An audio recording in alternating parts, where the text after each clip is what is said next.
In the last video, we talked about the signs of favoritism and how to recognize if it's happening in your family. But what happens next? How does favoritism actually impact us, both as kids and as adults? Today, I'm diving into the emotional and psychological effects of favoritism, sharing how it shapes who we become and why it leaves such a deep mark. And as always, I'll sprinkle in a bit of psychology to help us understand the why behind it all. Let's get started. Imagine growing up feeling like you're always in the shadows. Every achievement you make seems invisible compared to your sibling's smallest win. If that resonates with you, know this. Favoritism isn't just about unequal treatment. It's about the emotional weight we carry because of it. 1. Self-esteem. When parents favor one child, the unfavored child often internalizes it as, "I'm not good enough." Psychologically, this stems from something called conditional positive regard. That is, feeling like love and approval depend on your actions. Over time, this chips away at self-confidence. Have you ever doubted yourself, not because you couldn't do something, but because you were made to feel like it didn't matter? 2. Sibling resentment. Favoritism doesn't just affect your relationship with your parents. It affects how you see your siblings. Psychologists call this displaced anger. You're upset at your parents, but it's easier to blame your sibling. The sibling bond, which could have been a source of strength, turns into rivalry or distance. Does this sound familiar? For example, you see your sibling getting extra attention for their hobbies while yours are overlooked, and it starts to feel like they're the enemy, even though it's not their fault. 3. Emotional stress. Living in a family where favoritism exists is emotionally exhausting. The unfavored child might experience constant stress, leading to anxiety or depression. Psychologists call this emotional invalidation. It's like your feelings are being dismissed over and over. For example, a child might stop expressing their emotions altogether, thinking, "What's the point? No one listens." This can lead to long-term emotional exhaustion. And for the favored child, the pressure to always be the best can lead to perfectionism or burnout. It's a lose-lose situation. Living in a family where favoritism exists can be emotionally draining, right?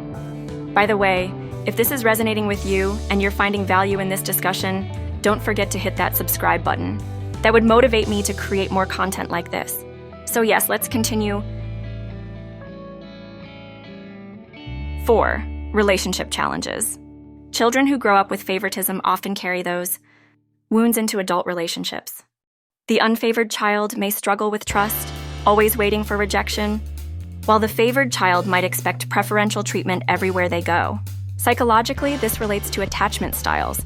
They either struggle to trust others or expect constant validation. 5. Long-term family disconnect. Favoritism doesn't just hurt in the moment, it creates lasting gaps. Families often drift apart because of unresolved resentment. The child who felt ignored might distance themselves, while the favored one may feel trapped in the role their parents created for them. For example, adult siblings might avoid family gatherings thinking, "Why should I be around people who always made me feel less important?" 6. Behavioral issues. The unfavored child may act out to gain attention, while the favored child might develop entitlement. Psychologists call this reactive behavior. Each child responds to the same issue in different ways.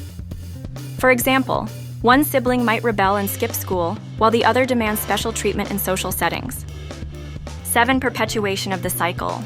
Favoritism can pass from one generation to the next. The favored child might unconsciously show bias when they become parents, repeating the pattern.